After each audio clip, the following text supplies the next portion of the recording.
Memang guru kalian ini memang benar-benar luar biasa ya adik-adik. Jadi dia punya insting yang tajam dalam pembacaan. Dia bukan hanya penulis yang bagus dalam segi penceritaan cerpennya ataupun penulisan naskah lain, tapi juga punya modal untuk mengkritik dalam suatu karya sastra, dalam menerjemahkan, mengulas buku dengan sangat baik dan sangat teliti, sangat tajam lah intinya. Bahkan kadang saya pun sampai mikir, oh ternyata buku saya seperti itu ya. Mungkin Vizu berkeinginan bahwa di kepalanya atau di ingatannya itu bisa terus bergerak walaupun dimborbardir dengan segala macam permasalahan.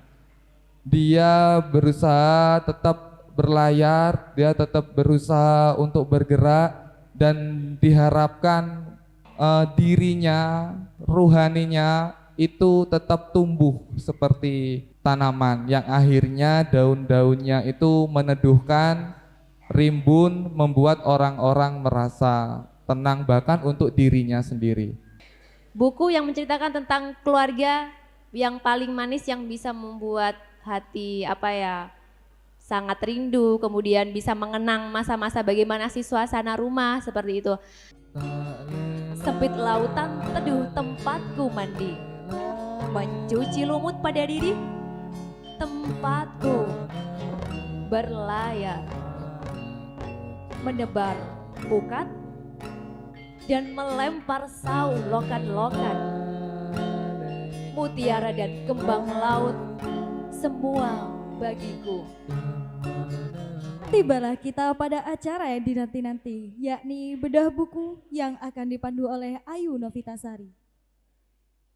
Profil moderator, nama Ayu Novitasari, tempat tanggal lahir Kalibaru 5 Mei 2001, alamat Kalibaru Banyuwangi, hobi menulis dan membaca, profesi mahasiswa Universitas Jember, jurusan Sastra Indonesia, pimpinan redaksi majalah Nuris, prestasi juara 3 cipta dan baca cerpen se-Jawa Timur di Universitas Malang 2017, cerpen berjudul Sarung Pengubur Mendung, juara harapan 1 menulis cerita pendek nasional di Universitas Indonesia 2018, cerpen berjudul Segenggam Mundur Kecemasan, juara 1 nasional karya tulis ilmiah di Universitas Jember 2019.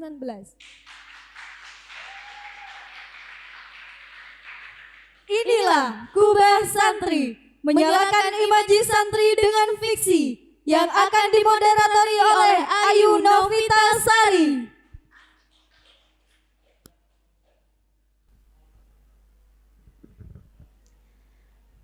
Bismillahirrahmanirrahim. Assalamualaikum warahmatullahi wabarakatuh.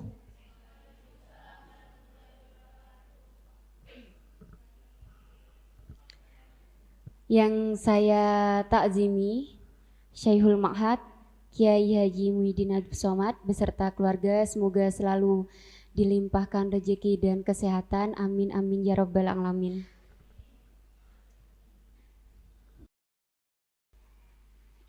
Gimana adik-adik? Sehat? Sehat ya. Terima kasih kepada seluruh panitia yang sudah mengizinkan saya untuk memoderatori acara yang sangat luar biasa ini ya.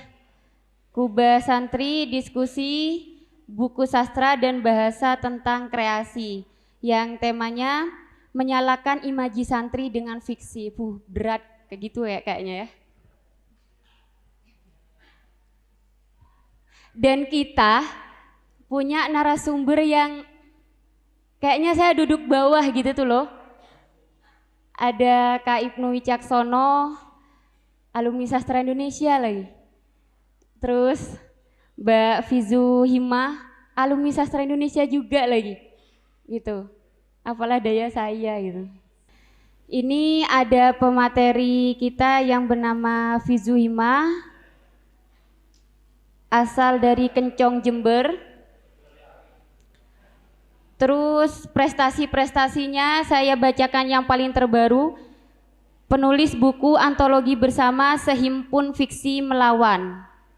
Sehimpun Fiksi Melawan tahun 2020. Terus yang kedua ada narasumber kita Kak Ibnu Wicaksono dari Balung, Jember juga. prestasi terbarunya finalis 10 besar lomba menulis buku puisi tahun 2020. Ini juga prestasinya kalau dibacakan nggak cukup. Jadi gini Kak Ibnu sama Mbak Fizu. Kan ini kan temanya menyalakan imaji santri dengan fiksi. Boleh dong sedikit ngulas secara singkat bagaimana cara menulis imajinasinya, terus proses kreatifnya kayak gitu.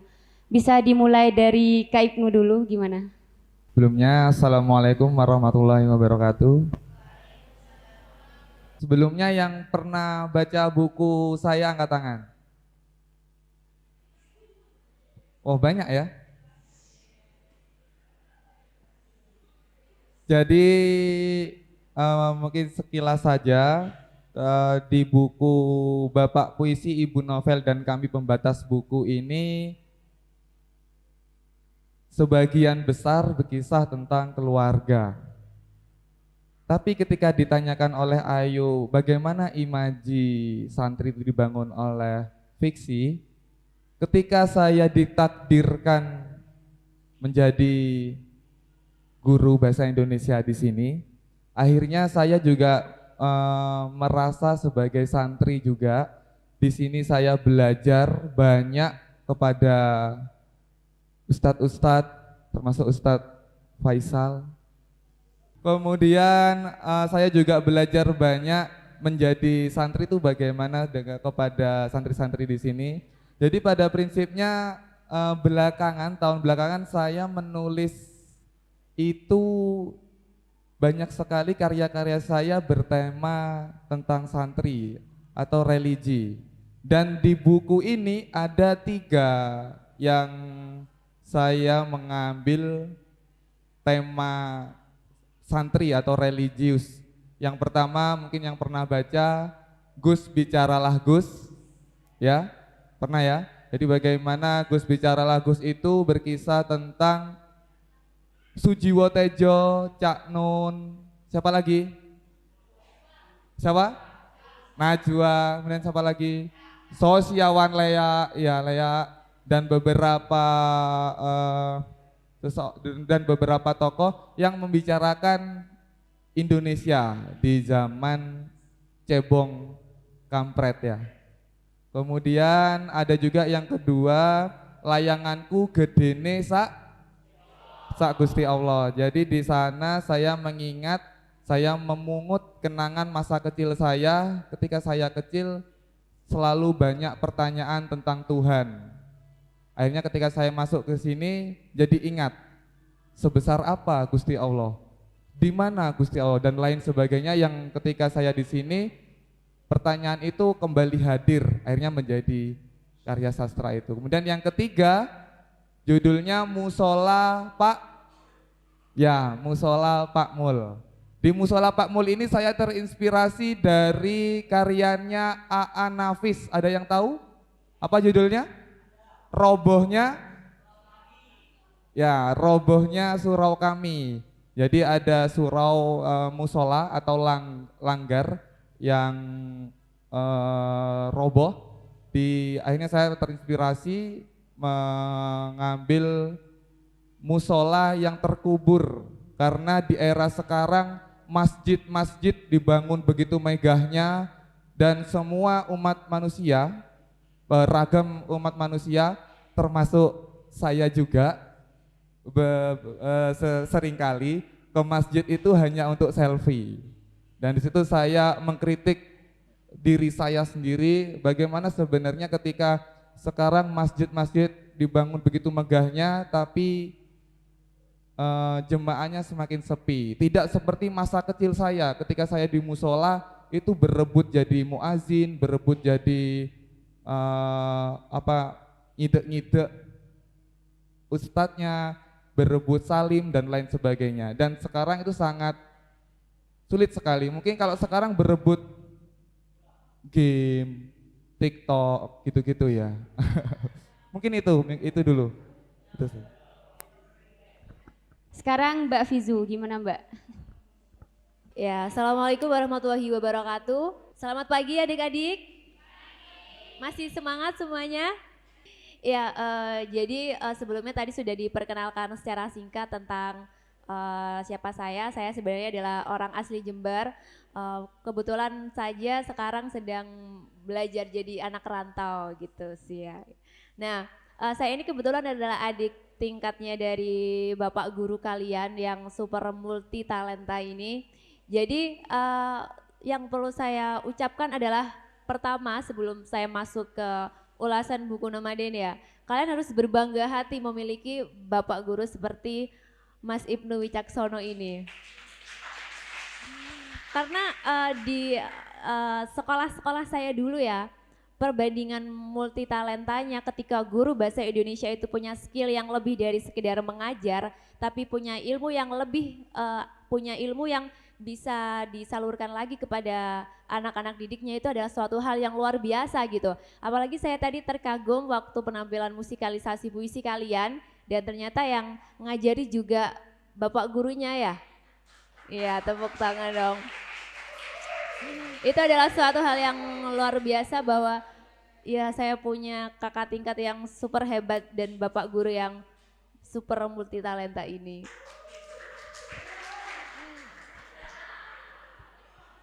Ya mana? Ya jadi mengenai buku yang ditampilkan di banner, jadi nomaden. Sebelum saya masuk ke situ, sebenarnya di sini adik-adik ada yang sudah pernah dengar nggak sih istilah nomaden itu apa?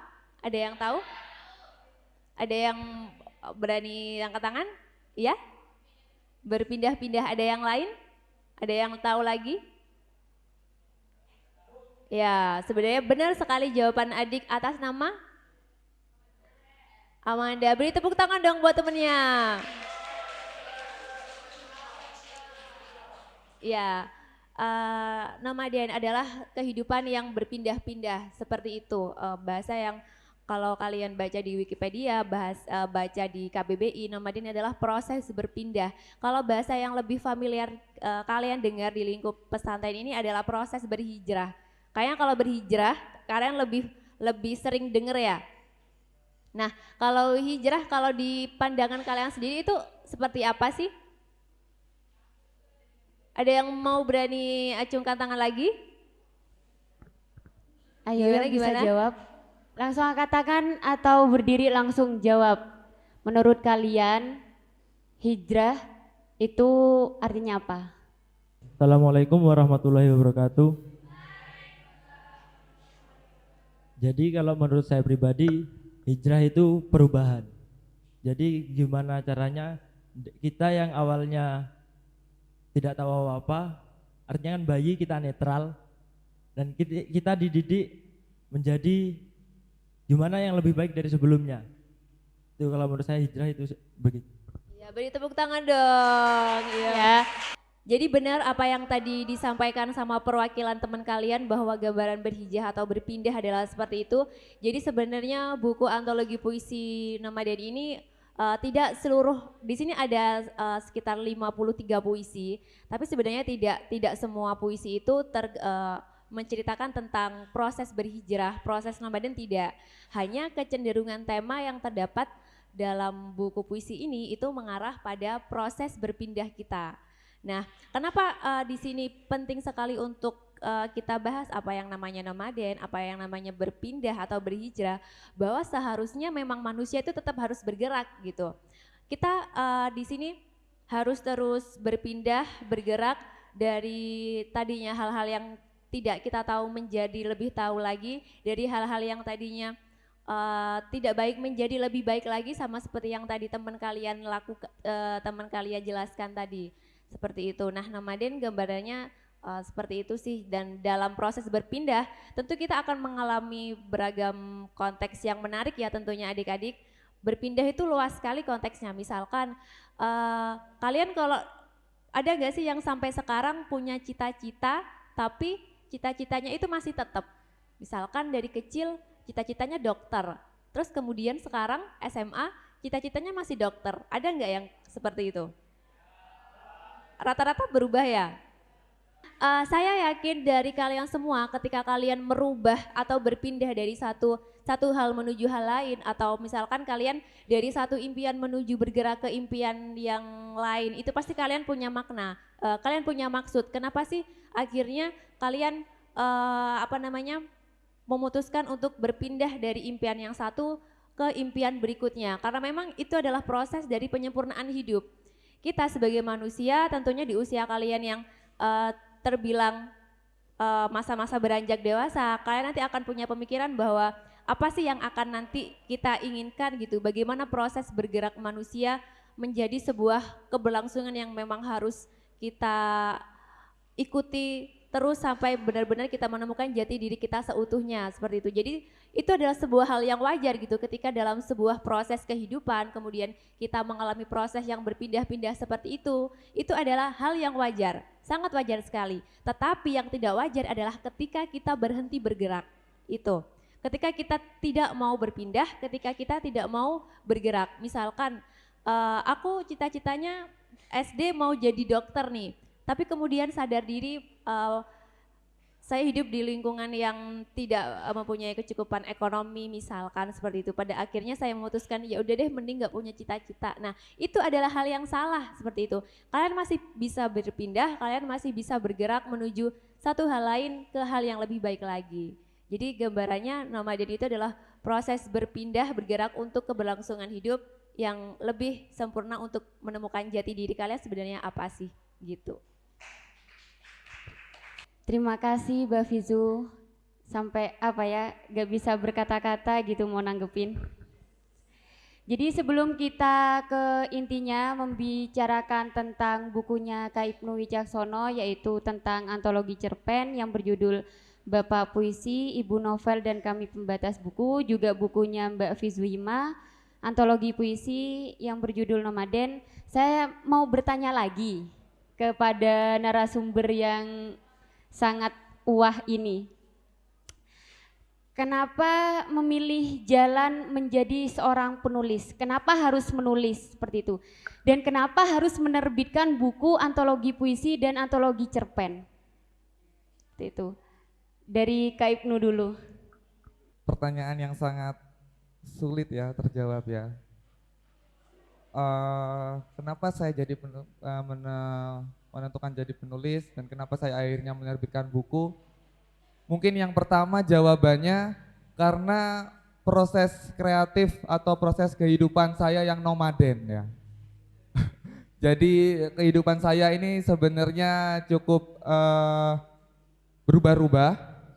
Mungkin beberapa anak sudah tahu bagaimana saya akhirnya tersesat di jalur sastra yang awalnya menyukai matematika, membenci bahasa Indonesia, kemudian ditakdirkan kuliah di sastra Indonesia, dan berseberangan lagi ditakdirkan menjadi guru bahasa Indonesia. Jadi yang pertama perjalanan saya memang sangat nomaden, jadi ketika ditanya seperti itu sangat sulit sekali. Tapi ketika saya berusaha mencoba memberikan jawaban, mungkin jawabannya yang pertama adalah saya menulis karena saya ingin, Pramudia itu ya. Kalau kata Pramudia menulis untuk keabadian. Tapi kalau Ibnu menulis untuk berbagi saja. Saya menulis karena saya punya tanggung jawab yang cukup besar karena bertitel SS. Jadi dengan SS ini saya punya tanggung jawab besar.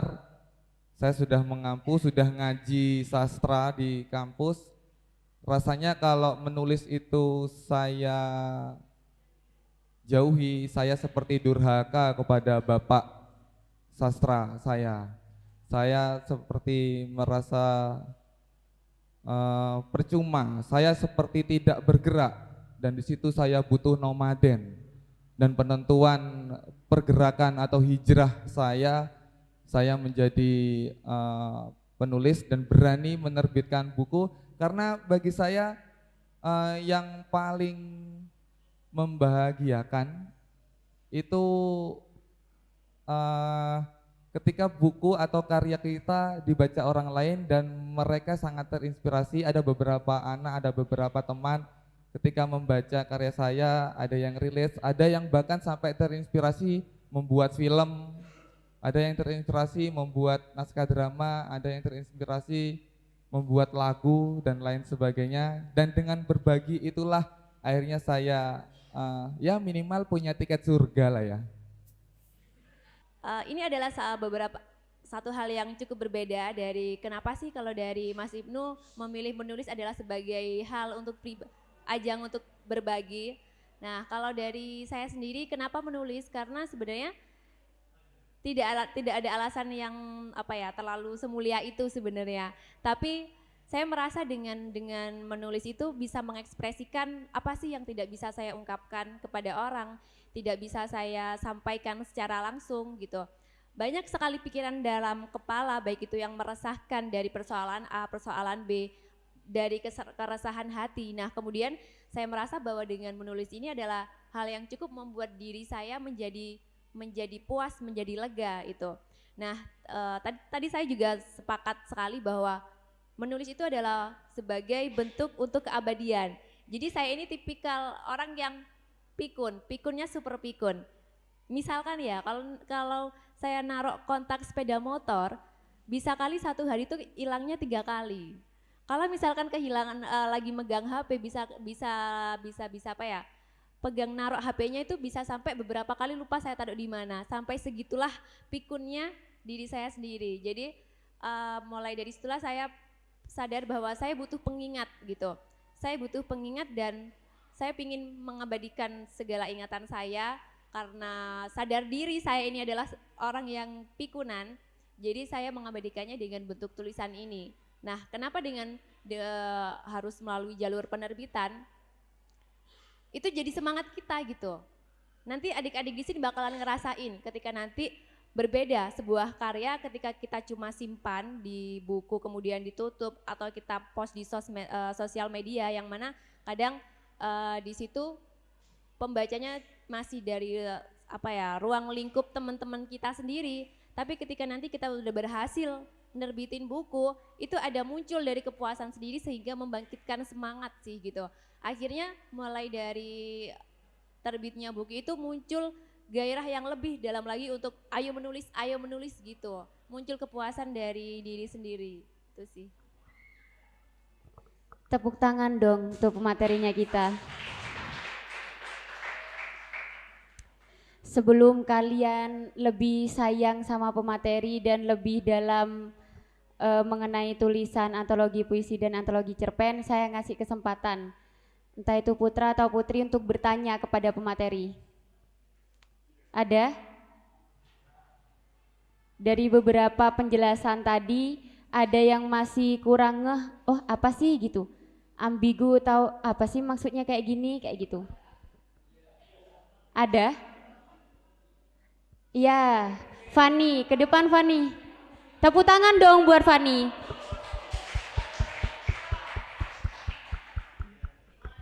Oke, assalamualaikum warahmatullahi wabarakatuh. Waalaikumsalam warahmatullahi wabarakatuh. Jadi kan saya sudah baca bukunya Bapak yang judulnya yang Bapak Puisi, Ibu Novel dan Kami Pembatas Buku. Nah, ketika saya itu sudah sampai baca di bagian yang V, yang bagian belakang, benar ya? Kalau kalian sudah baca mungkin pasti paham ceritanya. Jadi di cerita itu ya, itu ada 2 orang perempuan yang sama-sama korban pemerkosaan gitu mungkin. Nah, terus 2 orang perempuan ini saling bertemu, terus akrab, terus ketika itu diajak ke kamarnya ya kan, ke kamarnya yang itu, terus nah anunya itu nanya gitu, menanyakan tentang foto pasangan masing-masing. Nah, terus ditunjukkan, terus yang terjadi selanjutnya adalah mereka saling membunuh dan melanjangi. Terus kamar gelap, mati lampu. Nah, itu maksudnya apa, Pak? Saya tidak ingin pikiran saya itu kemana-mana gitu loh, Pak.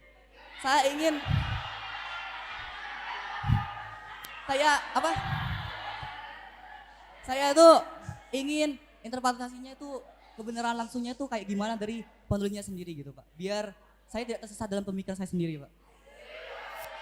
Tepuk tangan, tepuk tangan. Fani menanyakan hal itu tentang dua perempuan yang korban perkosaan. Aduh, kayaknya saya harus hati-hati ngomong ini. Ada dua perempuan yang sama-sama sedang mengandung tapi tidak punya suami, gitu ya. Mungkin yang belum pernah baca, ada dua perempuan ketemu di rumah sakit, sedang mengandung tapi tidak punya suami. Akhirnya mereka punya semacam permasalahan yang sama, mereka jalan-jalan sampai akhirnya ke kamar. Mereka berbincang tentang kebangsaan lelaki yang, saya harus hati-hati ya, bagaimana laki-laki itu tidak menghormati perempuan, bagaimana seharusnya dia yang dilahirkan dari seorang ibu seharusnya menghargai, tidak menodai yang seharusnya. Jadi dua perempuan ini kesal, marah kenapa laki-laki melakukan itu dan tidak bertanggung jawab dan pergi. Dan di kamar gelap itu memang mereka berdua menunjukkan fotonya bersama-sama, tapi hanya menunjukkan foto lelakinya bersama-sama, kemudian tiba-tiba saling kutip dan sampai akhirnya kamar gelap. Saya sengaja menyembunyikan beberapa hal di situ biar pembaca menafsirkan sendiri kira-kira apa yang dimaksud dari situ. Cuman yang paling prinsip sudah dapat kliknya bahwa lelaki yang begitu tidak boleh, bahwa laki-laki yang tidak menghormati perempuan itu salah. Karena menurut Kanjeng Nabi pun yang harus dihormati adalah perempuan. Bahkan ketika ditanya itu sampai 3 kali itu ya, saya lupa hadisnya, tapi saya pernah dengar ibu, kemudian di situ mungkin saya melihat betapa perempuan harus dihargai. Nah, di situ tapi sudah dapat isinya. Cuma kalau yang ditanyakan kenapa kok saling menghabisi, kenapa menunjukkan foto bersama tiba-tiba saling menelanjangi dan seterusnya, kalian bisa mengira-ngira. Dan beberapa santri yang menanyakan hal itu ada banyak versi yang mengira-ngira. Saya tidak bisa menjawab ini maksud saya, tapi dari 4 versi ini saya sahkan. Ada yang pertama mengira dia adalah lelaki yang sama karena menunjukkan foto bersama, tiba-tiba kok saling menelanjangi. Ada yang menafsirkan dari kalian, kalau nggak salah bahkan anak SMP ini yang menafsirkan, kalau nggak salah berarti ini foto bersama, foto orang lelaki yang sama, mungkin hanya menyamar namanya aja yang berbeda. Kemudian ada juga yang menafsirkan karena terlalu kesalnya dengan terlalu marahnya dengan lelaki, dia tidak mau berhubungan dengan laki-laki dan memutuskan untuk berhubungan dengan perempuan. Ada juga yang begitu. Dan ada juga yang lain dan lain sebagainya. Ada juga yang menafsirkan itu sebentuk menenangkan diri. Ada juga yang begitu. Dan ada beberapa hal yang lain. Nah, itu saya sahkan bebas. Kalian menafsirkan, termasuk Fani. Kira-kira menafsirkan itu bagaimana? Cuma yang paling prinsip sudah dapat dari cerita itu yang ingin saya sampaikan adalah bagaimana lelaki harus menghormati perempuan. Karena ketika perempuan tidak dihormati, yang terjadi ya seperti itu. Ketika perempuan tidak dihargai, yang terjadi ya begitu. Jadi minta tolong para calon bapak-bapak, pemuda-pemuda harapan bangsa, Munif dan kawan-kawan, Wildan dan kawan-kawan, berusahalah bagaimana kita harus bisa menghormati perempuan atau V itu tadi ya. Mungkin itu. Sekali lagi terima kasih, sangat kritis sekali Fani. Tepuk tangan untuk Fani. Saya tuh tambah penasaran gitu kan. Ini kan pendapat dari Kak Ibnu. Saya tuh penasaran gimana pendapatnya dari Mbak Fizu menanggapi kekritisan pertanyaan Fani mengenai salah satu cerpen dari Kak Ibnu. Ya, masalah pertanyaannya dari adik Fani tadi memang benar-benar luar biasa. Satu hal yang jarang hampir ditemukan dalam lingkup pesantren. Tepuk tangan dong buat kalian semua. Iya, karena sebenarnya perihal masalah seksualitas seperti itu adalah hal yang cukup tabu apabila dibicarakan dalam lingkup kalian seperti itu. Mitosnya seperti itu, tapi hal yang tidak terduga adalah bahwa sebenarnya anak-anak pesantren itu, contohnya adalah seperti kalian ini, kalian punya pikiran yang bahkan bisa menjangkau hal-hal di luar dari lingkungan kalian sendiri gitu. Bahwa ya seperti yang judul tema kita pada hari ini ya, jadi menyalakan imaji dengan fiksi. Jadi menurut saya ini sebuah acara yang sangat menarik karena dengan ini terbukti bahwa sebenarnya imaji kalian itu sudah menyala sampai mana-mana gitu. Buktinya tadi sudah dibuktikan sama salah satu contoh dari teman kalian bahwa pesantren itu yang dibahas atau pesantren itu pikiran dari anak-anaknya tidak hanya tentang dunia seputar pesantren, tapi bahkan kalian bisa memandang sesuatu yang jauh bahkan di luar diajarkan di pesantren atau mungkin jarang sekali terbahas seperti itu. Itu adalah salah satu hal yang luar biasa dan kalian punya bakat yang menurut saya pribadi sangat bisa dikembangkan gitu. Kalian punya dua bekal, bahkan bisa punya bekal yang lebih sekali untuk mengembangkan proses kekreatifan kalian di dunia sastra. Kalian bisa kalian dalam satu sisi sudah punya bekal ya dalam kehidupan santri ini, banyak sekali yang bisa diulas. Tapi di sisi lain kalian juga bisa membedah kepala kalian sendiri bahwa apa sih yang bisa kita lihat di luar pesantren ini gitu. Banyak sekali dan itu adalah salah satu hal proses kreatif yang perlu kalian kembangkan bahwa kalian sebenarnya punya bekal gitu. Kalian sudah punya bekal dan itu yang harus dikembangkan untuk menjadi sebuah karya yang benar-benar ada nantinya. Harapannya sih bisa seperti itu. Tepuk tangan dong untuk Kak Ibnu sama Mbak Fizu. Udah ya, penasaran banget. Kan ini sama-sama alumni sastra ya. Takut terjadi perdebatan nanti panas-panas gitu.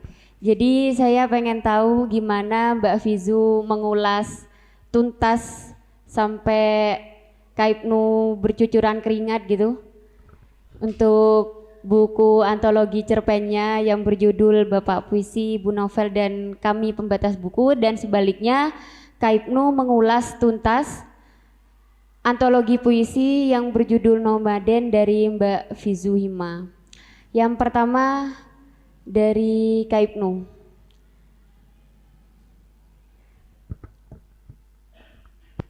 Sebelum saya ke buku, saya perlu ini ya. Tadi saya sempat terbang ketika Fizu menyebut beberapa peristiwa yang saya alami.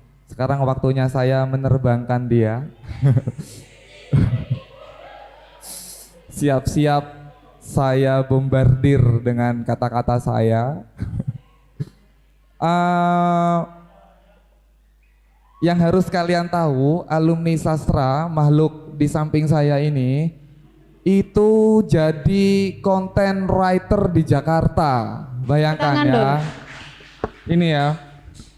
Content writer communication agency. Bahkan sampai saya nggak ngerti itu apa maksudnya, cuma yang saya yakini bagus, apalagi ibu kota, bagaimana alumni sastra tidak hanya bisa menjadi sastrawan atau guru bahasa Indonesia atau yang lain atau jurnalis dan lain-lain, tapi bahkan bisa menjadi content writer itu ya. Kemudian yang kedua ada lagi alumni sastra ini, makhluk ini itu menjadi wisudawan terbaik di Universitas Jember. Cukup terbang ya. Dan ada 17 lagi sisanya ada di buku itu. Kalau saya sebutkan nanti bisa benar-benar terbang dia. Karena sudah mirip dengan, oh enggak jadi, maaf. Kita langsung ke buku. Buku Nomaden ini yang pertama saya sangat suka dengan sampulnya. Mungkin kalian bisa lihat dari banner. Di sana ada warna hitam, warna kelam, kemudian ada gambar seseorang tanaman atau sosok yang kepalanya tanaman sedang mendayung. Saya bayangkan sedang berlayar. Nah, dari sampulnya saja sudah sangat menarik. Yang pertama pemilihan warna hitam. Jadi bagi saya ini kekelaman. Saya membayangkan sebelum membaca di dalamnya ada kecemasan, kegelisahan dan peristiwa-peristiwa yang cukup reflektif untuk digali dan dimaknai dan dipungut oleh Fizu. Kemudian pemilihan warna jingga, pemilihan warna senja. Ini sangat menarik, pemilihan warna senja. Saya bayangkan senja ini adalah suasana yang sangat indah. Bagaimana ketika matahari hampir terbenam, tapi hanya sebentar, kemudian menuju gelap, yaitu malam. Jadi keindahan yang dimaksud senja ini saya langsung teringat dengan novel Negeri Senja Seno Gumira Aji Dharma. Jadi bagaimana seorang pengembara terjebak pada sebuah negeri yang selalu senja. Saya langsung teringat itu. Kenapa bisa langsung ke sana? Karena di novel Negeri Senja itu berkisah tentang pengembaraan seseorang. Dan di sini juga berkisah tentang pengembaraan, yaitu berlayar ini, yaitu bergerak ini. Kemudian yang lebih menarik lagi kepalanya ya. Kepalanya bukan kepala, tapi tanaman. Mungkin Fizu berkeinginan bahwa di kepalanya atau di ingatannya itu bisa terus bergerak, walaupun dibombardir dengan segala macam permasalahan. Dia berusaha tetap berlayar, dia tetap berusaha untuk bergerak dan diharapkan dirinya, ruhaninya itu tetap tumbuh seperti tanaman yang akhirnya daun-daunnya itu meneduhkan, rimbun, membuat orang-orang merasa tenang bahkan untuk dirinya sendiri. Itu dari cover aja sudah sangat menarik. Kemudian kita coba menyelami ke isinya. Barangkali kalian sudah membaca, di situ ada 4 atau 3 puisi yang sudah beberapa kalian cicipi juga di situ. Cuma saya garis besarnya ada 53 di puisi ini dan kalian wajib beli karena buku ini bagus. Kalian wajib beli kalau bisa, nanti kalau mumpung ada orangnya nanti bisa minta tanda tangan atau quotes gitu ya. Nanti bisa beli mumpung ada orangnya. Nanti jangan lupa saya sudah promosi ini, dikasih persenan. Di buku ini ada 2 bab. Ada fase 1 dan fase 2. Di fase 1 semua puisinya berkisah tentang bagaimana seseorang harus bertahan. Kalau misalkan remaja itu mungkin kalau kita mungkin yang lebih muda ya, ketika misalkan seorang perempuan berpisah dengan laki-laki, dia harus berusaha tidak meruntuhkan air matanya, dia harus berusaha bertahan. Nah itu sederhananya. Jadi bagaimana dia di fase pertama ini harus bertahan. Puisi-puisinya menunjukkan bagaimana dengan ragam permasalahan dia berusaha untuk bertahan, dia berusaha untuk tetap berikhtiar, berupaya. Kemudian fase yang kedua itu fase berpindahnya, atau kalau dalam bahasa kita fase hijrahnya. Di sana saya melihat puisi-puisinya menunjukkan peristiwa atau pengalaman seseorang ketika mengalami masalah, ketika masalah itu sangat banyak dan dia sudah cukup bertahan, maka dia harus akhirnya memutuskan berpindah. Oke, aku harus berpindah. Misalkan di meja kerja ketika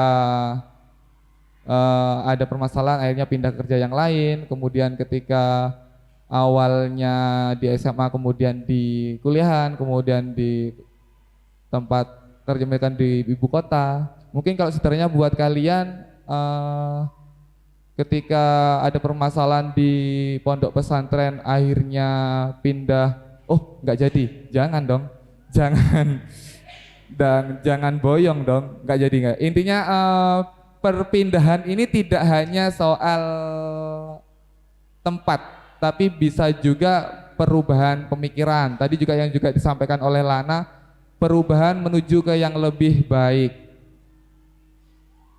Itu fase 1 dan fase 2. Kemudian kalau bahasanya atau gaya bahasanya, figuratif bahasanya, saya teringat ketika membaca puisi ini seperti puisinya MH Ainun Najib, seperti yang tadi dimusikalisasikan oleh Nuris Van Java.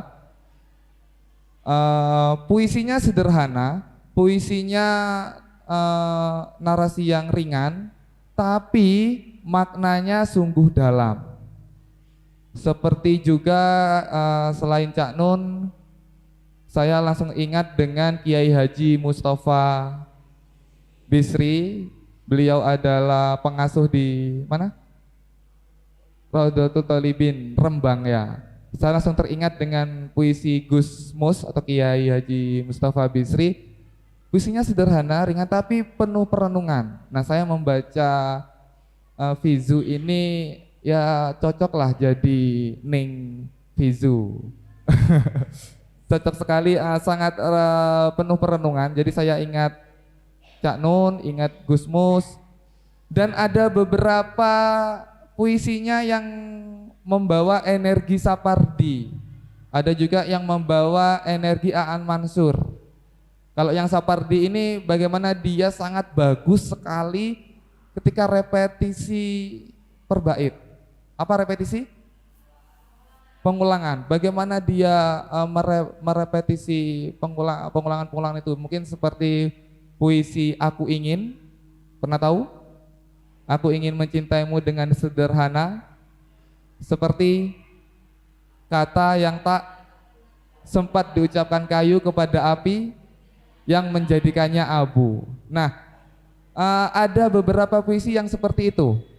Mungkin di situ juga ada yang repetisi, bagaimana puisinya tidak terkesan menjajah, dia tidak terkesan memaksakan kata. Jadi seperti mirip sekali dengan Sapardi, bagaimana puisi-puisinya itu kata itu mengalir begitu saja, tapi sangat indah.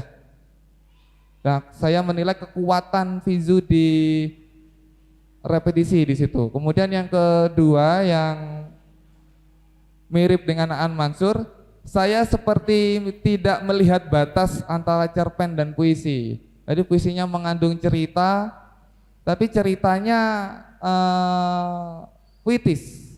Jadi sampai akhirnya ini sebenarnya puisi atau cerita sih? Nah, sampai saya tidak mempedulikan, saya tidak ngurus ini cerpen atau puisi. Yang penting ini karya sastra ini sungguh tidak bisa bagus sekali, maksudnya ketika cerpen dan puisi seperti dileburkan. Saya seperti ingat dengan Aan Mansur. Kemudian beberapa puisi-puisi yang lain menjadi proses pembentukan Fizu, walaupun masih perlu beberapa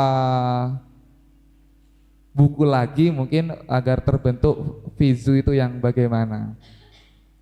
Kemudian, tadi kayaknya saya menyebut penyair-penyair yang laki-laki semua ya. Dan memang penyair itu kebanyakan laki-laki sih, ada penyair perempuan hanya sedikit. Mungkin yang saya kenal hanya Fizu, Fizu, Fizu, dan Fizu.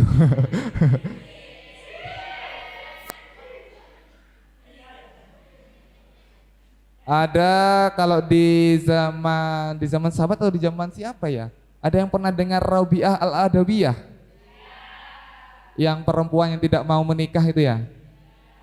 Yang hanya menunjukkan cinta kepada Tuhan. Nah, saya pertama kali mengenal perempuan penulis bagus itu dia. Kemudian perempuan selanjutnya yang penyair Nanda Alivia, bukan Nanda Rizky. Nanda Alivia, anak Surabaya. Dan perempuan lagi ada namanya Bening. Bening ini anak Gresik, alumni sastra ya. Alumni sastra Bening Siti Aisyah, ini cukup bagus. Kemudian perempuan-perempuan lagi ada Afnun Nafah atau siapa? Ainun Nafah atau siapa gitu. Tapi hanya sedikit. Cuman di sini saya melihat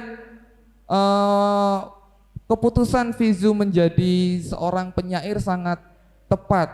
Saya sepertinya sangat yakin beberapa tahun ke depan akan lahir penyair perempuan dari tanah Jember ini. Tepuk tangan dulu untuk Fizu.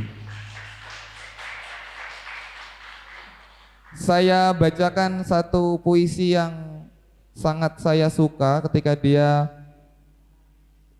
menunjukkan repetisi dan tidak terkesan menjajah kata-kata. Kemudian bentar ya, saya sambil pilih ya. Karena terlalu banyak yang bagus.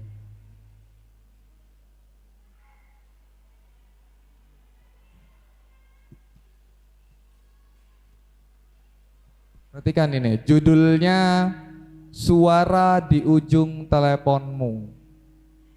Suara di ujung teleponmu memberikanku kesadaran bahwa rinduku berjalan buntu, susahnya untuk sekadar bertemu. Suara di ujung teleponmu menamparkan kewarasan bahwa kegembiraan yang sumir lebih berarti daripada harta di kandi. Suara di ujung teleponmu menepak kepulihan akal bahwa tiada puncak bukit dikira jika ku tinggalkan namamu menghampa. Ini sungguh luar biasa. Kata-kata yang dipilih tidak terkesan memaksakan bunyi, tidak memaksakan rima yang sama, tidak memaksakan, tidak rumit, tapi sangat mengalir begitu saja, sangat seperti air sungai mengalir begitu saja, dan saya seperti ikut arus berenang, menyelam, pasrah, mau dibawa kemana saya siap, seperti itu. Jadi tenang sekali. Dan kan ada dua tipe penulisan puisi itu. Yang pertama, puisi itu bisa rumit kemana-mana, banyak metafor, bahkan sampai sulit dimengerti sebenarnya maksudnya apa. Tapi sebenarnya maksudnya sangat biasa saja. Nah, itu tipikal saya. Saya ketika menulis puisi seringkali begitu. Kata-katanya rumit, sulit dimengerti, padahal sebenarnya maknanya cuma biasa saja. Nah, itu tipikal, makanya saya sampai sekarang masih belum berani menulis puisi karena saya masih kurang jago, lebih jago makhluk perempuan ini. Kemudian yang tipe yang kedua, bahasanya sederhana, tidak memaksakan, kata-kata yang mengalir begitu saja, tapi penuh perenungan yang sangat dalam. Ya seperti Kiai Haji Mustafa Bisri itu, kemudian Cak Nun, dan sekarang muncul Ustazah Fizu Hima. Mungkin itu dari saya, bagaimana saya membaca buku Nomaden. Jangan lupa beli, harganya nanti kalau kalian beli sekarang, tapi dapat apa? Senin ya, baru bisa sampai sini ya. Mungkin ditekan saya. Nanti kalau kalian beli sekarang bisa diskon lah.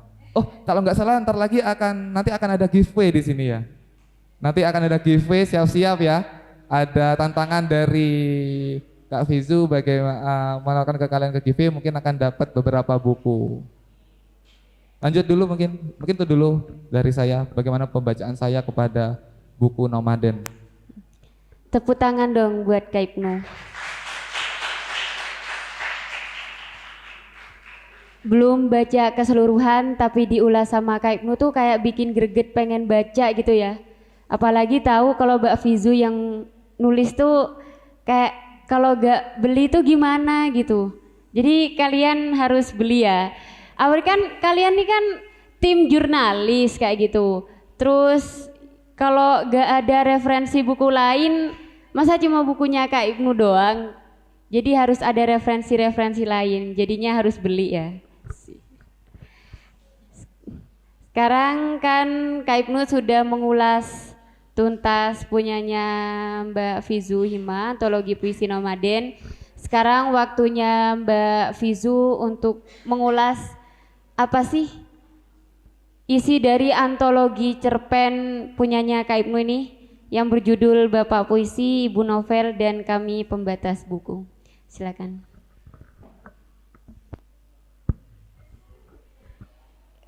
Iya, jadi saya mau berjeda dulu karena tadi habis kayak kita lagi naik apa tuh yang dilambungkan roller coaster ya, sampai tinggi banget sampai akhirnya jadi nggak tahu mau ngapain gitu karena terlanjur.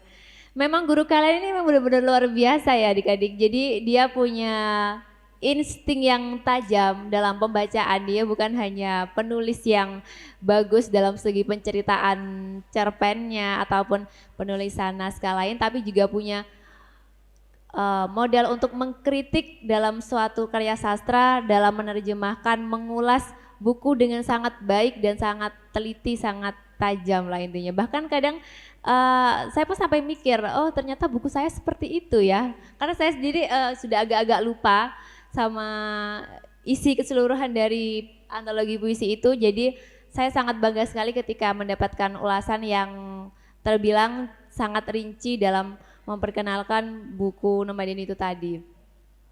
Nah, kalau sekarang masalah buku dari Mas Ibnu sendiri, di sini udah banyak yang baca ya?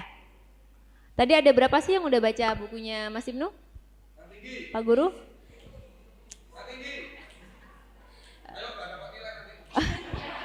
Oh, ada unsurnya ya. Ya, ada yang udah baca sampai 13 cerpen? Coba angkat tangan dong yang udah baca sampai 13 cerpen.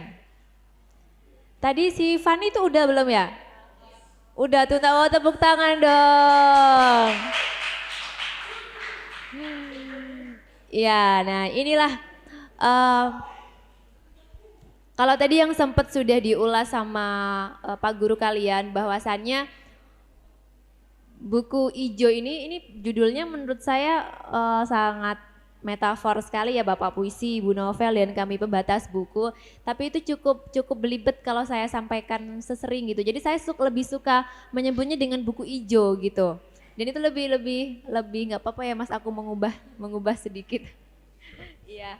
Nah, seperti yang tadi sudah diulas sama Pak Guru kalian di awal bahwa banyak sekali unsur mengenai religiusitas, unsur keagamaan Islami yang terdapat dalam kumpulan cerpen ini. Nah, saya ingin mengajak kalian untuk mengulas hal-hal yang selain yang tadi sudah diulas oleh Pak Guru kalian mengenai buku hijau ini. Ketika pertama kali saya membaca buku Bapak Puisi, Ibu Novel, dan Kami Pembatas Buku, jadi yang saya rasakan pertama kali adalah kerinduan pada keluarga, pada rumah gitu. Ada yang sepaham, ya kerinduan sama rumah, sama keluarga, karena memang ini adalah salah satu buku yang menurut saya pribadi adalah buku yang menceritakan tentang keluarga yang paling manis, yang bisa membuat hati sangat rindu, kemudian bisa mengenang masa-masa bagaimana sih suasana rumah seperti itu.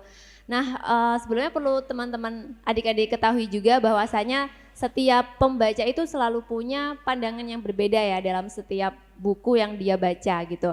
Ada namanya istilahnya horizon pembaca. Jadi apa yang saya tafsirkan dari buku ini belum tentu nantinya mungkin sama dengan kalian gitu, karena otomatis setiap pembaca punya persepsi yang berbeda ya.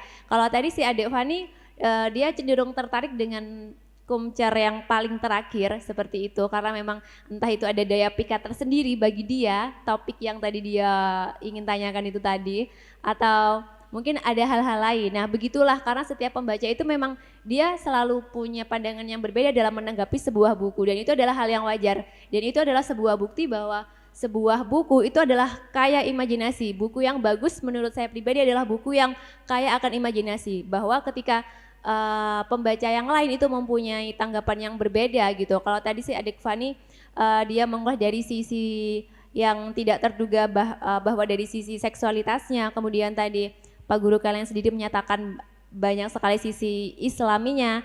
Nah saya lebih ingin mengulas bahwa ini adalah cerpen mengenai suasana pedesaan, kemudian masyarakat kelas sosial, keluarga yang tergolong dalam masyarakat kelas sosial bawah, tetapi mempunyai makna hidup yang sangat bermakna gitu. Karena jujur saya sendiri berasal dari keluarga yang tidak utuh, artinya tidak hidup bersama bapak, tidak hidup bersama ibu. Terus kemudian saya juga berasal dari keluarga yang perekonomiannya dari kelas bawah. Nah, ketika saya membaca ini saya merasa ini diri saya, banyak sekali diri saya yang terdapat dalam novel ini. Itu adalah satu hal yang membuat saya kagum itu, bahwa bagaimana sih diceritakan Mas Ibnu, Pak Guru kalian ini menggambarkan kerinduan kepada keluarga, bagaimana ketika kita rindu sama ibu, ketika kita rindu sama ayah, bagaimana sih ketika masa-masa kecil itu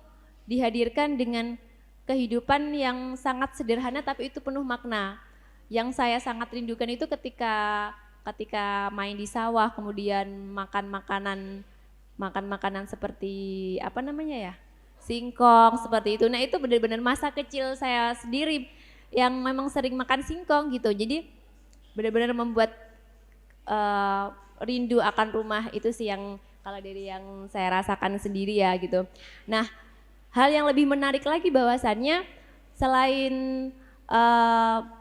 Mas Ibnu ini sendiri menceritakan tentang keluarga dari kelas sosial bawah yang punya kehidupan sederhana tapi penuh makna. Dia menciptakan konflik atau ya konflik yang banyak sekali memang tidak terasa hadir di dalam sekitar kita. Tadi mungkin sudah diulas bahwasannya banyak sekali perubahan dari tatanan masyarakat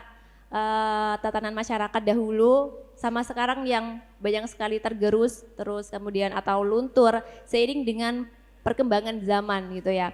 Seperti yang kita tahu kalau dulu banyak sekali anak-anak kecil masih rajin ngaji di musola. Kalau di cerpen ini di musola siapa namanya?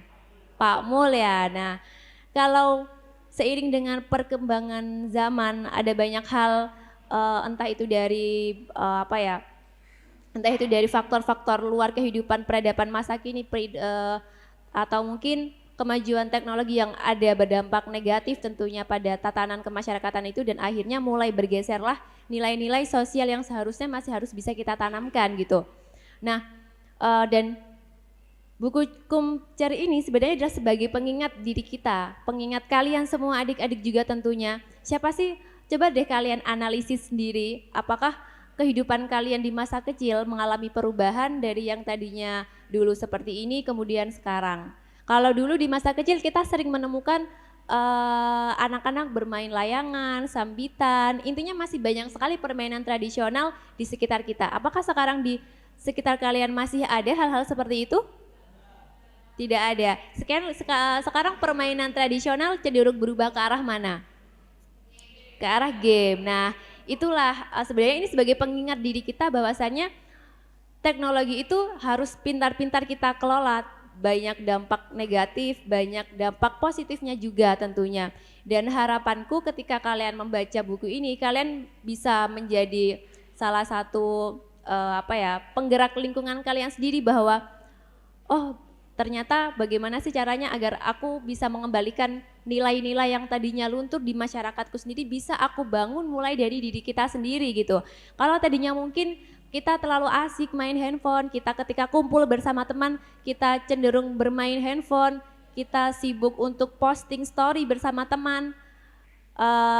sebenarnya itu hal yang bagus, kita bermaksud untuk mengabadikan momen lah, tapi cobalah kita ubah lagi ke tatanan masyarakat dahulu bahwa ketika belum adanya teknologi, kita masih sangat erat ketika dalam suatu perkumpulan itu tanpa adanya bau-bau teknologi itu tadi. Bagaimana kita bisa mengembalikan masa, lebih bisa menyetarakan sih antara kehidupan dahulu dengan yang sekarang, gitu sih harapannya. Nah, selain itu menariknya juga seperti yang tadi saya bilang, banyak sekali tatanan masyarakat yang mulai luntur ya di sekitar kita. Ada yang sudah baca babnya Telaga Jabat Tangan? Sudah, Fani kayaknya udah deh ya. Udah, tadi kan udah tuntas kan? Nah, di Telaga Jabat Tangan itu menceritakan bahwa kehidupan masyarakat dahulu itu diibaratkan sebagai seorang semut. Kalau kalian tahu semut, kalau setiap semut itu bertemu dengan temannya, dia akan berjabat tangan. Pernah memperhatikan semut? Nah, dulu masyarakat waktu itu settingnya diceritakan di rumahnya Mas Ibnu nih kayaknya, di Balung. Nah, masyarakat di setting daerah Balung pada saat itu mereka masih tradisinya atau apa ya, tatanan masyarakatnya yang rajin berjabat tangan, intinya menghormati setiap orang yang lewat tanpa memandang dia itu masyarakat strata kelas sosial bawah atau mungkin dia kelas sosial atas, bahwa tidak memandang hal-hal yang seperti itu. Jadi masih benar-benar pure menghargai satu sama lain. Tapi entah karena terbawa dari arus peradaban yang mulai kekinian, akhirnya tatanan masyarakat yang tadinya saling menghargai itu mulai luntur. Seperti itu. Nah, harapannya lagi ketika adik-adik membaca cerpen itu bisa menjadi pengingat sih buat adik-adik nantinya bahwa kita sebagai generasi muda itu kalau bisa sebisa mungkin tetap meneruskan nilai-nilai yang mulai luntur di masyarakat, dimulai dari lingkungan kecil kita sendiri gitu. Kalau misalkan di sini kita mulai tidak suka sama teman kita, aku kok gak suka ya sama temanku yang ini, belajarlah untuk saling bertoleransi gitu. Meskipun seperti semut kan, ketika kita lihat semut nggak tahu tuh dia lewat ketemu siapa, nggak tahu itu nama semutnya semut siapa, tapi dia tetap bermurah hati untuk berkenalan, untuk berjabat tangan. Nah, cobalah lakukan hal-hal yang seperti itu. Jadi tetap membangun hubungan baik dengan siapapun, meskipun tanpa kita mengetahui latar belakang dari orang-orang tersebut. Itu sih, banyak sekali nilai-nilai kekeluargaan, nilai-nilai kemasyarakatan yang sangat bagus dalam kumpulan cerpen ini gitu.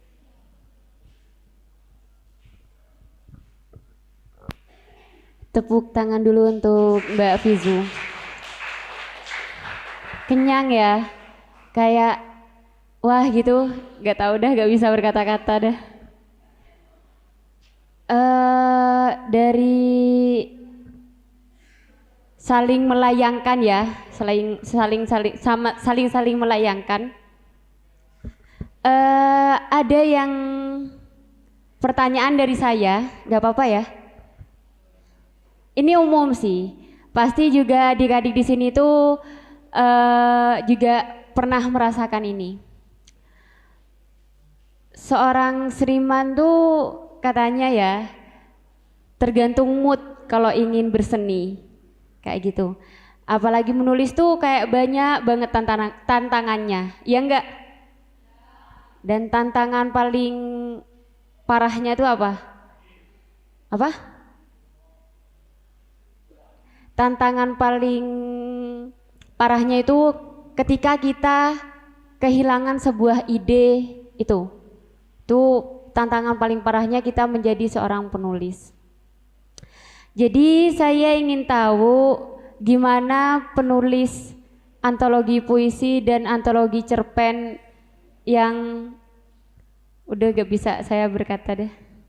Ini tuh menangani tantangan ini, gimana caranya itu menangani moodnya, terus mengatasi masalah-masalah waktu menulis kayak gitu. Bisa dari Kak Ibnu.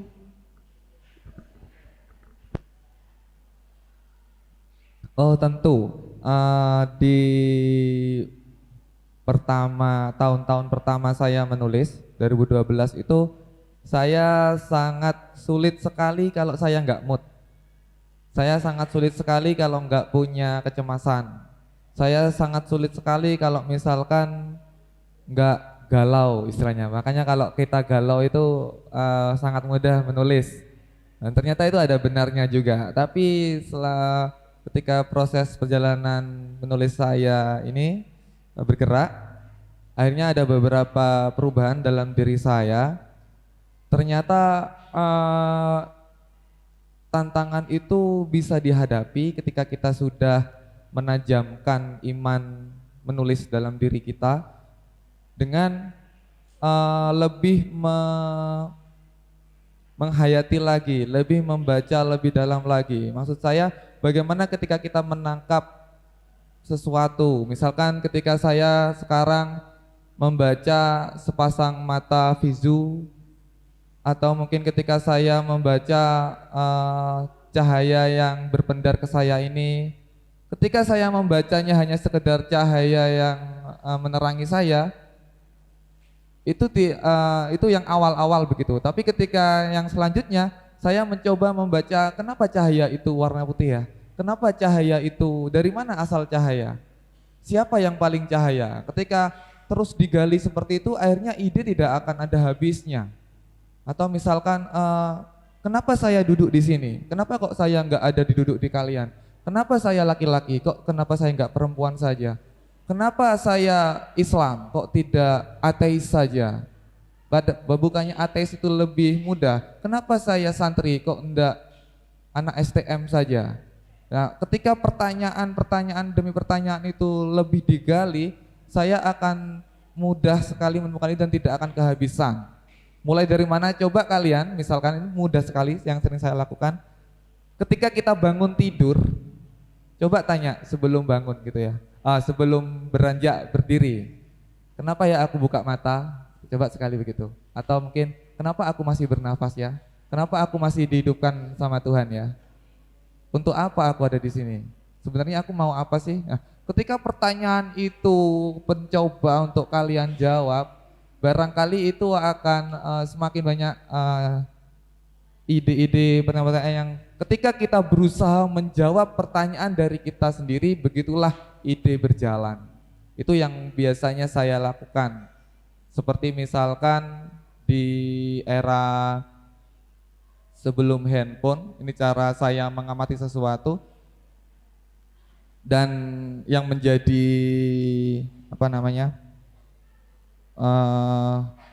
kunci, misalkan bagaimana ketika kita mendefinisikan air mata gitu ya. Di zaman kecil saya, air mata adalah keringat yang keluar dari kepala ketika otak lelah berpikir. Tapi ketika saya menjelang dewasa, air mata itu berubah artinya. Air mata adalah hujan yang turun dari sepasang mata akibat banjir permasalahan. Kemudian ketika saya dewasa, air mata ketika jadi guru bahasa Indonesia, air mata itu berubah maknanya.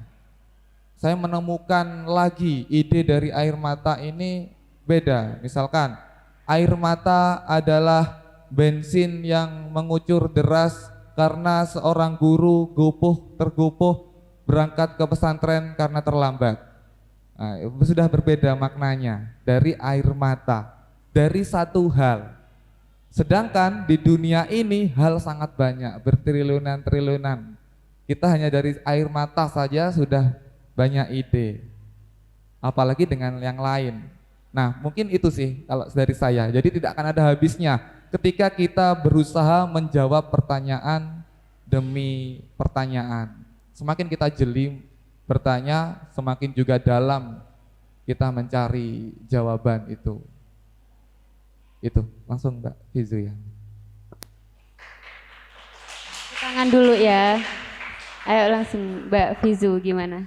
Ya, mengenai proses kreatif dalam menulis, sebenarnya kalau dari penulis satu dengan yang penulis lain atau bahkan penulis di luar saya dan Mas Ibnu, proses kreatif itu tidak akan jauh berbeda. Pasti akan mengalami yang namanya banyak sekali kesamaan gitu. Mungkin saya akan mencoba berbagi tips yang selain yang tadi sudah disampaikan Kak Ibnu agar kalian lebih punya wawasan lagi gitu ya. Nah sebenarnya untuk membiasakan kita untuk rajin menulis dan kemudian menulis, kita memang butuh jatuh cinta terlebih dahulu. Kalian harus tanamkan gimana sih biar benar-benar bisa cinta gitu sama nulis gitu. Misalkan lakukan apapun yang bisa membuat kalian cinta sama yang namanya nulis. Misalkan kalau kalian butuh tempat-tempat yang memang bisa menumbuhkan daya minat menulis, misalkan kalian lebih suka nulis di pantai, kan harus membiasakan itu. Pergilah ke pantai seminggu sekali, kemudian tulislah apapun yang ingin kalian tulis. Bangun kecintaan kalian dulu sama menulis, sampai akhirnya kalian nggak punya alasan lagi buat cinta gitu. Jadi misalkan kalian butuh makan yang pedas dulu nih, baru bisa menumbuhkan mood buat nulis. Butuh beli mie kober dulu, misalkan mie gacauan dulu. Makanlah apapun yang kalian pingin makan, kemudian barulah menulis biar aduh ini hawanya udah pedes nih, udah mood mau nulis misalkan. Tumbuhkan apapun yang bisa membuat kalian jatuh cinta sama yang namanya menulis gitu. Sampai akhirnya ketika nanti kalian sudah jatuh cinta sama yang namanya menulis, kalian akan terus bisa ngalir gitu. Kalian nggak akan kesusahan lagi, kenapa sih aku harus menulis, karena itu udah jadi apa ya, jadi hobi. Sama kayak kalian suka sama seseorang, akhirnya nggak ada alasan lagi buat kenapa sih aku suka sama dia gitu. Nah, kalau mengutip dari penulis asal Amerika, ada namanya William Forrest, yang paling saya suka itu adalah bahwa menulis itu yang pertama adalah pakai hati, bukan berpikir gitu. Jadi menulis itu bukan proses kita berpikir kemudian kira-kira nanti yang baca suka nggak ya, kemudian gimana sih tanggapan pembaca nanti terhadap apa yang kita tulis, enggak sebenarnya. Jadi menulis itu awalnya adalah pakai hati, pengungkapan perasaan, apa sih yang sebenarnya ingin kalian rasakan, apa yang sedang kalian lihat, apa yang sedang ada di dekat kalian. Misalkan saat ini nih kalian lagi ngikutin diskusi ini, kemudian kalian merasa ini adalah suatu diskusi yang menarik dan kalian tertarik untuk menulis puisi, tulislah gitu. Nah, nanti kalian tidak perlu terlalu memikirkan istilahnya overthinking gitu ya. Kan nanti tulisanku jelek, tulisanku bagus nggak ya buat diterbitin, ini alay nggak sih? Nah, jangan berpikir seperti itu dulu, karena yang namanya menulis itu pakai hati dulu. Pengungkapan perasaan adalah tangan pertama. Nah, kemudian langkah berikutnya adalah sempurnakan dengan pikiran, kemudian referensi buku. Misalkan kita terinspirasi dari buku ini, penyair ini, kok penyair ini bisa buat diksi yang seperti ini ya. Nah, itu namanya adalah proses penyempurnaan tangan kedua setelah menulis pakai hati yang tadi itu. Nah, sama yang tadi seperti Kak Ibnu udah jelasin, bahwasannya di awal memang kita sepertinya memang perlu daya magis yang tinggi ya. Kita perlu galau dulu buat nulis, kita perlu patah hati dulu, disakiti dulu berkali-kali baru mau nulis. Nggak apa-apa, itu adalah hal yang wajar. Itu namanya proses berpindah, itu namanya proses berhijrah. Lakukan apapun yang bisa membuat kalian jatuh cinta sama menulis. Kalau memang dari disakiti dulu baru kalian bisa jatuh cinta, ya nggak apa-apa, kan itu adalah proses yang baik gitu ya. Kalian bisa membuktikan bahwa dari kalian terluka karena seseorang, akhirnya kalian bisa melambung lebih tinggi, jadi bisa semacam balas dendam dengan cara yang lebih indah gitu. Nah, intinya seperti itu. Nah, cuma saranku ketika kalian nanti overthinking memang adalah sebuah hal yang tidak bisa dihindari ya. Ketika kita mikir ini tulisan kita bagus nggak sih, ini tulisan kita alay nggak sih, tulisan kita itu bakalan disukai banyak orang nggak sih, saranku adalah lakukan jeda setelah kalian menulis puisi. Jadi hampir semua dalam penulisan puisi nomaden ini, saya tidak pernah menulis dalam satu kali waktu. Misalkan saat ini saya sedang menulis puisi tentang keluarga, tentang meja makan misalkan. Nah, saya akan menutup buku itu, jadi saya akan menulisnya pakai hati. Apa sih yang saya rasakan saat itu? Kemudian ketika saya selesai menulis, saya tutup. Saya beri jeda dulu, baru saya buka lagi beberapa hari. Barulah, karena apa? Karena ketika pertama kali kita menulis pakai hati, kecenderungan adalah emosi tanpa logika gitu. Karena kita cenderung menggunakan emosi, kayak misalkan kita lagi patah hati ya nulis bermelo-melo sampai aku disakiti, kamu begitu jahatnya, kamu seperti binatang apa-apa, pasti bakalan hal-hal yang di luar dugaan itu. Karena terbawa emosi, akhirnya puisi itu jadi terbilang tidak seharusnya begitu karena kita terbawa emosi gitu. Tapi ketika kita tutup dulu bukunya, kita tutup dulu puisinya, kemudian kita buka lagi beberapa hari, ketika pikiran kalian sudah normal, ketika pikiran kalian sudah lebih fresh daripada keadaan emosi yang sebelumnya, kalian akan lebih merasa, oh kemarin aku nulis kayak gini tuh waktu seperti ini ya, baiknya diksi yang binatang ini bisa aku ganti dengan kata-kata yang lebih indah, misalkan pakai istilah apa ya, bunga atau apa hal-hal yang lebih indah, diksi yang lebih menarik gitu. Jadi ada proses penyempurnaan dalam menulis itu, tidak langsung menulis puisi itu langsung gitu. Itu sih kalau dari tips dan trik menulis puisi dari saya tadi. Sudah, terima kasih. Kita emang benar-benar udah kenyang, dahaganya juga udah selesai. Kayak yang udah penuh dan pikiran kita tuh pengennya lebih dari materinya gitu ya. Jadi dari ulasan-ulasan dan pembahasan kita, talk show kita tadi itu dapat saya simpulkan bahwa kita itu menulis sesuatu itu menulis yang dekat dengan kita. Saya pernah dengar satu kalimat dari dosen saya, jangan pernah menuliskan sesuatu yang gak pernah kita alami, karena itu tidak akan menumbuhkan suatu perasaan yang lebih kepada pembaca. Terus niatkan menulis kita untuk berbagi dan mengekspresikan perasaan kita dan terus menjadi inspirasi orang lain, gak harus dengan speak up, tapi dengan menulis kita juga bisa menginspirasi orang lain. Hadirkan pertanyaan-pertanyaan dalam otak kita dan kita jawab melalui tulisan. Dan jangan lupa menulis harus memakai hati. Jangan lupa pula kita juga harus memikirkannya di akhir. Itu, tulis apa yang kita rasakan, kita dengar, kita lihat. Dan semoga apa yang dipaparkan oleh pemateri kita yaitu Kak Ibnu Wicaksono dan Mbak Fizu Hima pada siang hari ini nyampe ke hati kalian dan disalurkan ke otak dan kalian aplikasikan menjadi output karya yang luar biasa dan kami tunggu karya-karya kalian semua. Terima kasih. Sebelum saya tutup ada surprise buat kalian dan semoga kalian terpukau ya. Dan akan menjadi kenangan abadi di pikiran kalian. Saya persilakan untuk kedua pemateri.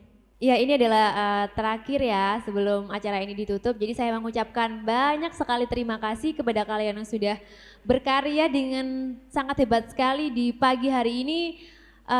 Bisa kalian catat dalam rekor sejarah kalian bahwa kalian pernah membuat sebuah puisi dalam waktu 5 menit saja gitu. Tepuk tangan dong. Saya adalah individu yang tidak pernah mencium bau-bau pesantren, tidak pernah yang namanya pesantren. Maka itulah kenapa saya membuat tema yang seperti ini, karena saya ingin tahu seperti apa kehidupan pesantren dan dengan bekal ini kalian telah menceritakan sesuatu hal baru dalam hidup saya. Jadi saya berterima kasih sekali kepada kalian karena kalian banyak sekali di sini yang saya baca sekilas punya banyak sekali konteks yang menarik, cerita yang menarik yang membuat saya sangat tertarik dengan kehidupan pesantren kalian. Luar biasa, tepuk tangan. Ya, nanti pengumumannya hari Senin, jadi akan diumumkan dengan beberapa laman ya Pas ya. Yang pertama nanti ada di sosial media, nanti akan saya post di Instagram pribadi saya, nanti bisa kalian follow. Iya, gak usah follow, gak apa-apa. Cuma bisa nanti kalian cek karena akun Instagram saya kebetulan juga nggak di private, jadi kalian nanti bisa cek di hari Senin. Kalian nanti akan saya post di story siapa pemenangnya dan nanti juga akan dipost di Mading ya. Iya, di pos di Mading juga ya. Oh iya, jadi ini adalah spesial. Saya tidak bisa memberikan apa-apa lagi setelah ini. Ini adalah suatu hal yang bisa saya berikan kenang-kenangan untuk kalian bahwa saya hadiah kecil dari saya dan juga Pak Guru kalian. Semoga bisa bermakna dan selalu membekas di hati kalian untuk selama-lamanya nanti ya. Sebuah kolaborasi puisi.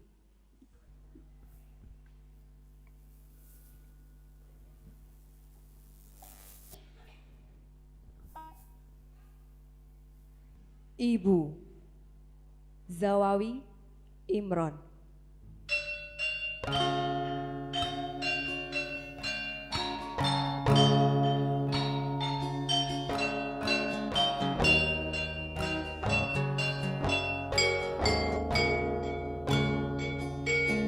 Tak lela lelo lela ledung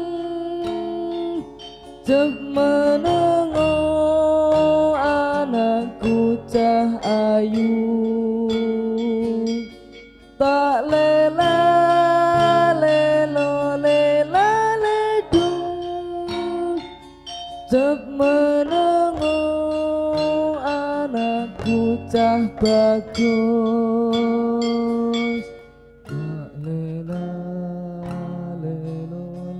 Kalau aku merantau, lalu datang musim kemarau, sumur-sumur kering, daunan pun gugur bersama reranting.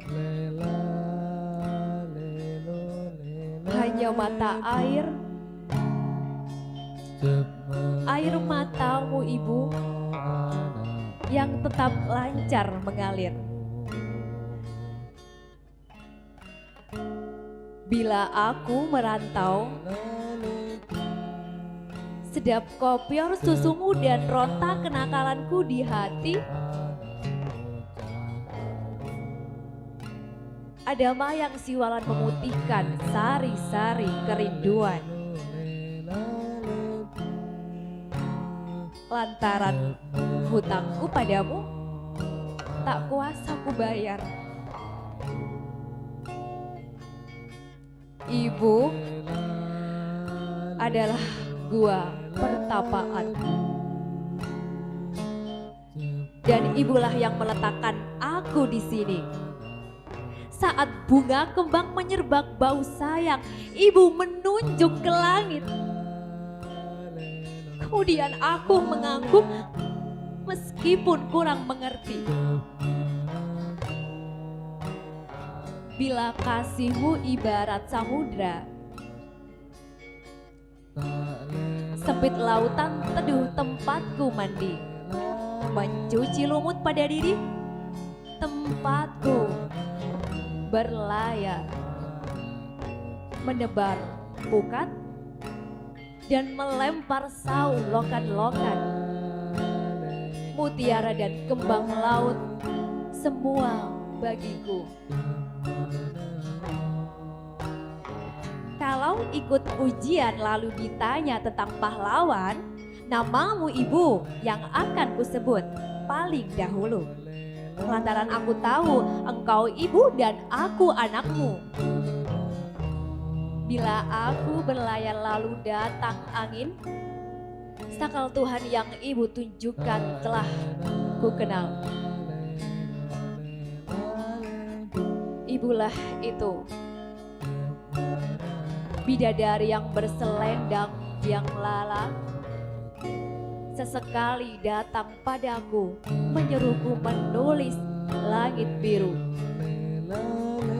dalam sajakku. Zawawi Imron 1996.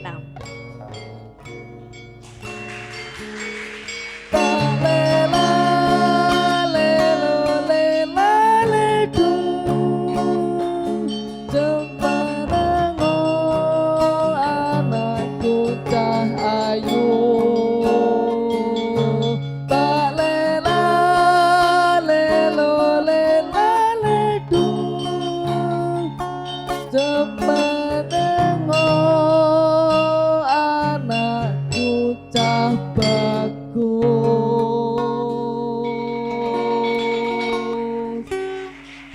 sekian, terima kasih. Wassalamualaikum warahmatullahi wabarakatuh. Sudah, terima kasih. Saya sebanyak-banyak terima kasih kepada panitia, kepada adik-adik semua atas semangatnya, juga kepada MC yang cantik-cantik ini.